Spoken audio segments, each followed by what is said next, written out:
Before the arrival of Spanish explorers in the Philippines, Philippine society were composed of barangays consisting of 30 to 100 families ruled by datos or maginoos. The rest were living in larger political units, large communities or confederacies of barangay under rajas, haris, or sultans.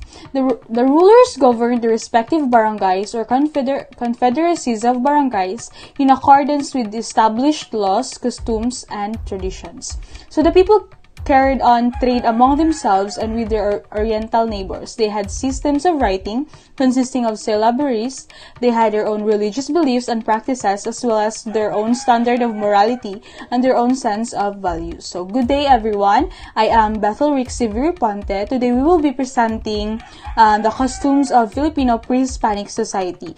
The objective of our presentation is to describe the costumes of the early Filipino society during the pre-Hispanic period based on the writings of Miguel de Luarca in his Sucesos de las Islas Filipinas and Francisco Colin in his Labor Evangelica of the government and political costumes of these people.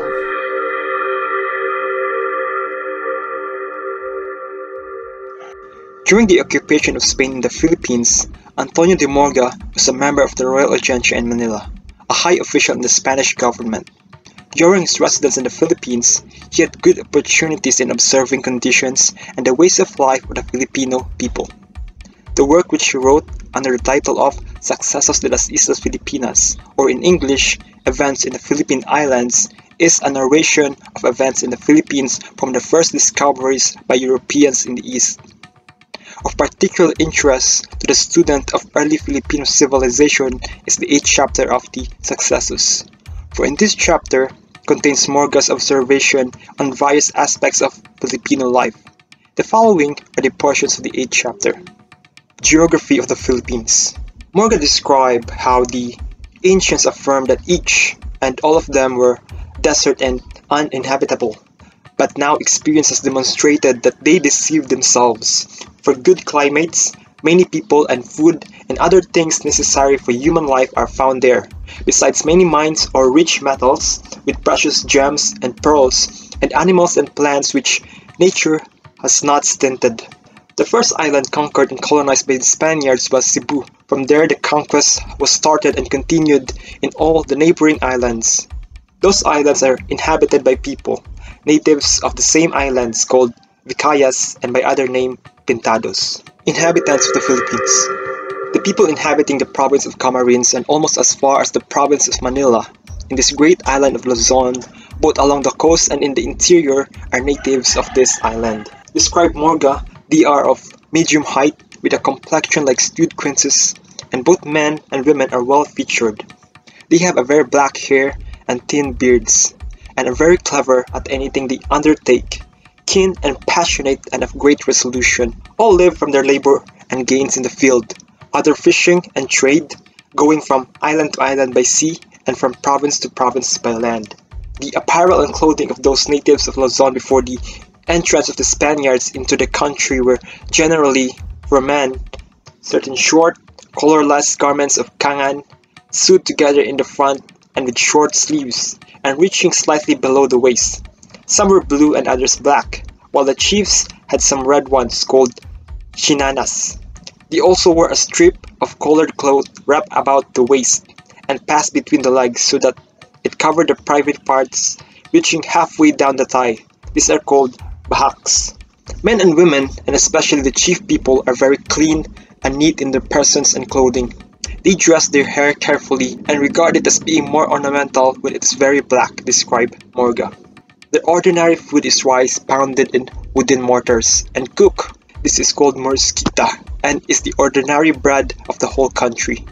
Their drink is called tuba, a wine made from the tops of cocoa and nipa palm, of which there is a great abundance. The Pintados or Visayans. South of Luzon lies the island of Vicayas, or as they are also called, Pintados. They are many in number, thickly populated with natives. Those of most renown are Leyte, Ibabaw, Camar or Samar, Bohol, islands of Negros, Cebu, Panay Cuyo, and the Calamianes. All the natives of these islands, both men and women, are well featured, of a good disposition, and more noble in their actions than the inhabitants of the islands of Luzon and its vicinity, described Morga. Their bodies are tattooed with many designs, but the face is not touched. They wear large earrings of gold and ivory in their ears. Certain scarves wrap around the head, very showy, which resemble turbans and knotted very gracefully and edged with gold. Systems of writing. The common manner of writing among the natives is on leaves of trees and on bamboo bark. Throughout the islands, bamboo is abundant. According to Morga, the language of Luzon and those islands in its vicinity differ widely from that of the Visayas. The language of the island of Luzon is not uniform, for the Cagayans have one language and the Ilocos have another. The Zambales have their own particular language while the Pampangus also have one different from the others. The inhabitants of the province of Manila, the Tagals, have their own language which is very rich and copious. According to Morga, the natives throughout the island can write excellently with certain characters, almost like the Greek or Arabic. These characters are 15 in all, 3 vowels which are used as are 5, the consonant numbers 12, and each and all of them combined with certain dots or commas, and so signify whatever one wishes to write as fluently and easily as is done with our Spanish alphabet. Government. In the early Filipino civilization, there were no kings or lords throughout these islands who ruled over them as in the mariner of other kingdoms and provinces. But in every island and each provinces, many chiefs were recognized by native themselves. These principalities and lordships were inherited in the male line and by succession of father and son in their descendant. Their duty was to rule and govern their subjects and followers, and to assist them in their interests and necessities. On regards to the laws of the Filipinos, Morga described them as follows. The natives' law throughout the islands were based on the traditions and customs of their ancestors, without anything being written. Some provinces had different customs than the others in some respects, however they agreed in most, and in all the islands generally the same usages were followed. Social classes. There are 3 conditions of persons among the natives of these islands, and into which their government is divided. First is the chiefs, second, the timagwas, who are equivalent to the plebeians, and lastly, the slaves, those of both chiefs and timagwas. The slaves were of several classes. Some were for all kinds of work and slavery like those which we ourselves hold, according to Morga. Such are called sagigiliris. These serve inside the house, as did likewise the children born of them. There are others who live in their own houses with their families, outside the house of their lord.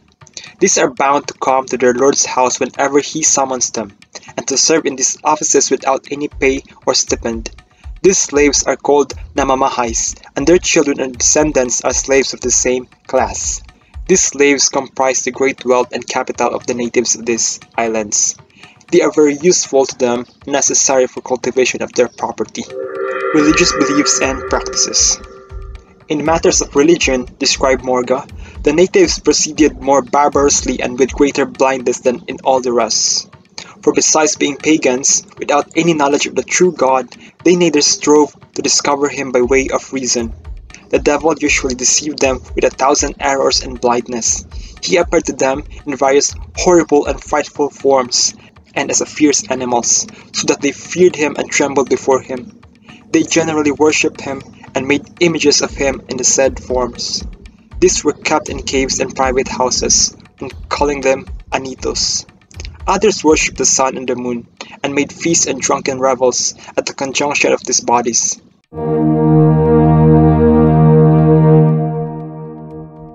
So excerpt from Labor Evangelica of the Government and Political Customs of these Filipinos by Francisco Colin. So Francisco Colin, a member of the Jesuit order, arrived in the Philippines in June 1626. He was a man of scholarly interest and attainments and endowed with superior talents. So, as a historian, Father Colin is best known for his works like Labor Evangelica, a record of missionary activities of the Society of Jesus in the Philippines. So the work is a valuable source of information of the civilization in its various phases of the pre-Spanish Philippines as well as of the Philippines of his own time. So the following are portions of the 8 chapters. So first we have physical features and characteristics of the Filipinos.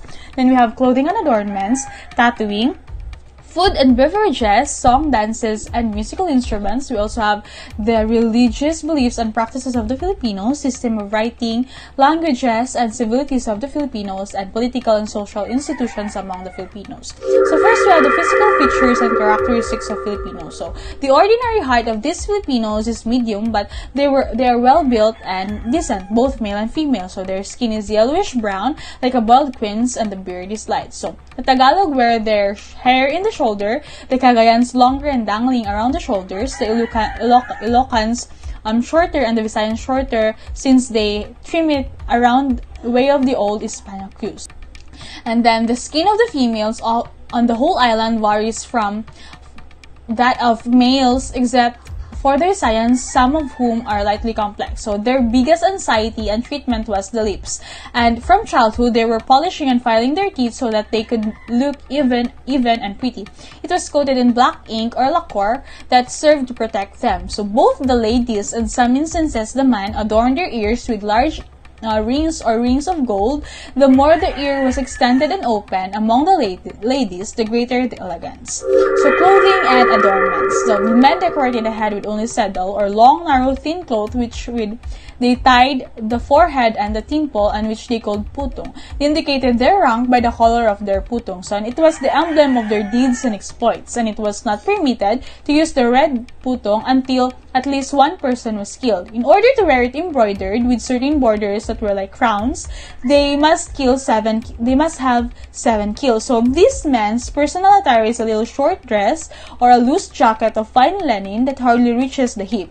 So the women's dress, other than the small top with sleeves already stated, which was shorter for them since their gala dress has no modesty, was a skirt as large as the top as the bottom, which they placed together in folds at the waist, causing the folds to drop in one side. It was long enough to cover them up to their knees, and it was mainly white. Outside the door, some colored short cloaks, those of the key women of crimson silk or other clothes. So now we have tattooing. So beside the outer skirt, some of the nations wore another inner outfit which they could not be discarded after it was placed on. So these are the tattooing or of the body, very often done by the Visayas. It was a tradition among them, a symbol of nobility and courage. So the body was pinched and marked with small brushes or fine pointed twigs before blood was drawn. So the children were not tattooed and the women were just tattooed in one hand and half of the other. So food, now we have food and beverages. So this regular sustenance, as mentioned above, is rice,